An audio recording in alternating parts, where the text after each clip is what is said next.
Powerful weapon यानी nuclear weapon को पहली बार वॉर में यूज किया गया था। जापान के हिरोशिमा पर गिराए गए इस बॉम्ब ने 1 मील के रेडियस में हर चीज को मिट्टी में मिला दिया और इससे निकली शॉकवेव इसके आसपास के कई शहरों तक पहुंच गई। इस न्यूक्लियर बॉम्ब से निकली एनर्जी और रेडिएशन से लगभग 1,40,000 लोगों की मौत हुई थी। इस दिन दुनिया को पता चला कि हमारे बनाए गए वेपन्स ही हमारी दुनिया के लिए सबसे बड़ा खतरा हैं। लेकिन इसके कई सालों बाद आज की टेक्नोलॉजी और ज्यादा एडवांस हो गई है और दुनिया भर में टेक्नोलॉजी का यूज करके नए वेपन्स बनाए जा रहे हैं।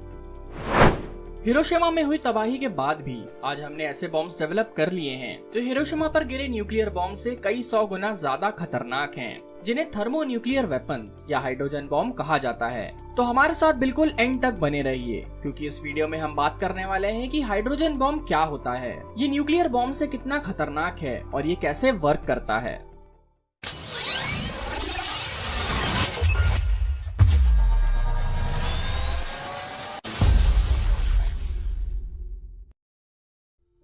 हिरोशिमा पर गिरे न्यूक्लियर बॉम्ब ने 1 मील के रेडियस में सब कुछ डिस्ट्रॉय कर दिया था, लेकिन अगर वहां पे न्यूक्लियर बॉम्ब की जगह हाइड्रोजन बॉम्ब गिरता तो वो बस 1 मील ही नहीं बल्कि 10 मील के एरिया को पूरी तरह से खत्म कर देता और इससे निकलने वाला रेडिएशन भी और ज्यादा खतरनाक होता, जिससे 1,40,000 से कई गुना ज्यादा लोग मारे जाते।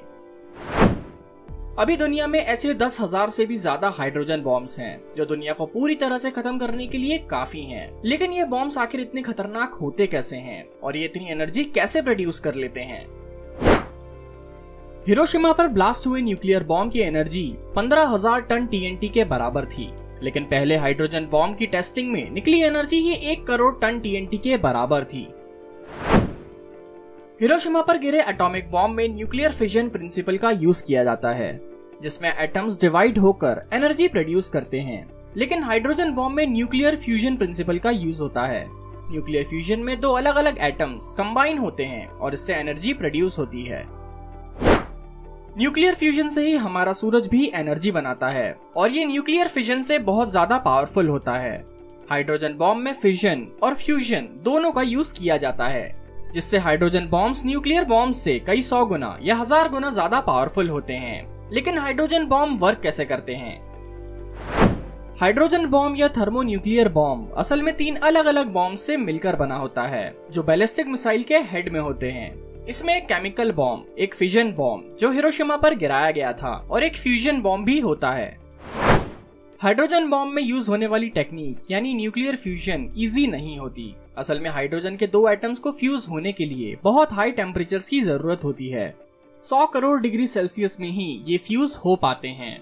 हमारे सन का सेंटर यानी कोर भी बस 1.5 करोड़ डिग्री सेल्सियस ही गर्म है। इसी टेम्परेचर तक पहुंचने के लिए इसमें एक फिजन बम का भी यूज किया जाता है। हाइड्रोजन बॉम्ब में सबसे पहले न्यूक्लियर बॉम्ब के आसपास के केमिकल बॉम्ब एक सीरीज में डेटोनेट होते हैं और इससे बीच का न्यूक्लियर बॉम्ब भी डेटोनेट हो जाता है। न्यूक्लियर बॉम्ब से निकलने वाली हीट और एनर्जी इसके नीचे के सिलेंडर को 10 करोड़ डिग्री सेल्सियस तक पहुंचने में मदद करती हैं, जिससे फ्यूजन बॉम्ब में मौजूद हाइड्रोजन एटम्स फ्यूज होने लगते हैं और इनके फ्यूजन से निकलने वाली एनर्जी और रेडिएशन आसपास की सभी चीजों को पूरी तरह से तबाह कर देते हैं। और ये पूरी प्रोसेस इतनी तेज होती है कि ये 1 सेकंड के 600 करोड़ पार्ट में ही पूरी हो जाती है। यानी हाइड्रोजन बॉम्ब पलक झपकने के पहले ही 10 मील के एरिया को पूरी तरह से डिस्ट्रॉय कर सकता है। लेकिन ये सारी एनर्जी आती कहां से है? इस बॉम्ब में यूज हुए फ्यूल के एटम्स का टोटल नंबर फ्यूजन से बॉम्ब के फट जाने के बाद रिलीज हुए एटम से ज्यादा होता है। मतलब फ्यूजन के बाद एटम्स कम हो जाते हैं और यहाँ आइंस्टाइन की famous equation E = mc² use होती है। मतलब कम हुए सारे एटम्स असल में एनर्जी में कन्वर्ट हो जाते हैं और इतने बड़े एक्सप्लोजन में बदल जाते हैं। लेकिन आखिर कितना मास एनर्जी में कन्वर्ट होता है? हिरोशिमा पर गिराए गए बॉम्ब ने 700 मिलीग्राम मास एनर्जी में कन्वर्ट किया था, जो बस किसी सिक्के का 1/3 वेट है। इसमें यूज हुआ टोटल यूरेनियम फ्यूल 55 पाउंड्स था।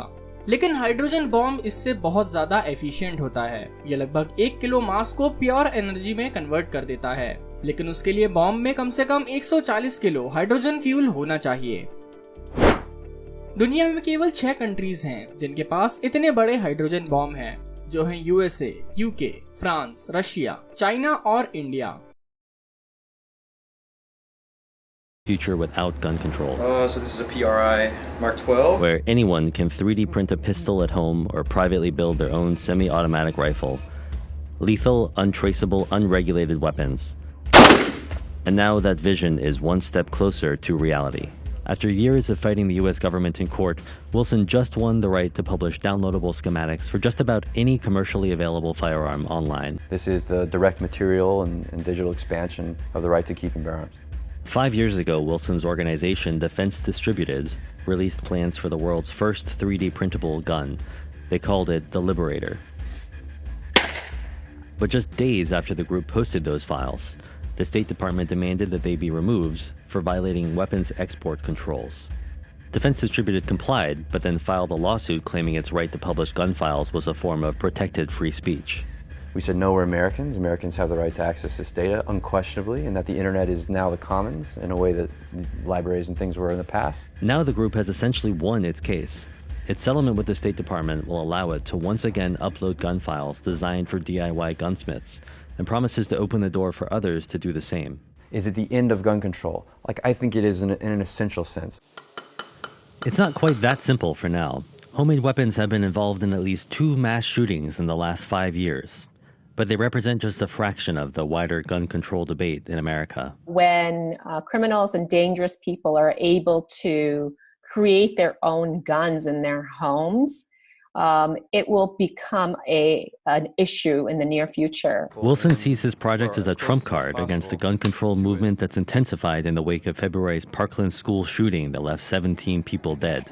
Never again! Never again! Defense Distributed is using its legal win to launch what it hopes will become the internet's most comprehensive repository of digital gun files. And as digital fabrication tools like 3D printers and computer-controlled milling machines become cheaper and more advanced, Defense Distributed hopes to unlock a new generation of DIY gunsmithing beyond all regulation. You cannot regulate the digital material of guns anymore. It's out there, the flood's there, everyone's got it. We translated our culture into the 21st century. It's here, it's going to grow. The group already makes and sells its own milling machine called the Ghost Gunner that can produce frames for AR-15s and 1911 handguns.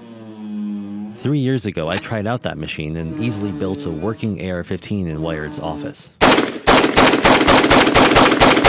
It's untraceable. I didn't have to go through a background check or any sort of waiting period to get it. The government has no knowledge of its existence. Wilson recently gave me a tour of Defense Distributed's Austin headquarters. Ghost Gunner is a desktop milling machine. People have such a demand to make private rifles or private firearms for themselves, guns with no numbers, that we built an application, purpose-made to help you do that. Neither the State Department nor the Department of Justice would comment on the settlement, but Wilson sees it as the next chapter in his anarchist open-source firearms playbook. It's almost like we're creating a platform for a new propulsive force in our movement. The company is digitizing as many guns as possible by taking analog measurements of weapon parts with gauges and a massive 30-year-old machine called an optical comparator. The device projects an object's image onto a screen where it's magnified up to 100 times. That allows the operator to map out points across a component like this AR-9 frame and calculate the geometry of every tiny feature of the gun. It's all a lot of handwork. We come over here and we put the dimensions into a CAD model. We're going to do a lot of starting from scratch as we build. And now they can legally publish those materials online. Of course, the database will also make those blueprints available to people who can't legally buy guns today, minors, felons, and the mentally ill, who might now be able to make them at home. Wilson argues that's unlikely to happen, but says the possibility won't stop him from doing his work. I'm resolved that because of my political principles and because of my belief in what's driving the project, that you have to accept that obviously people will do bad things. This is not in any way a justification for wholesale class-based prohibition on access to the right to keep and bear arms. Wilson sees the digital library of weapons material his group is building as a way to undermine any future efforts to control the weapons he believes everyone should have access to. As Wilson admits, it's a